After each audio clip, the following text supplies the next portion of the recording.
Kini nga kanta giuluhan og duol kang Yeshua. Kung ikaw gibugatan sa imong suliran, ug naghunahuna nga walay kadangpan sa mga problemang dili na makaya, walay kaduolan ug walay kadaganan, higala kining tanan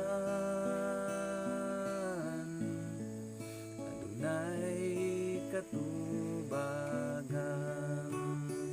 Dul kang Yeshua nga nagtubos ug magpagaan sa imong giantos.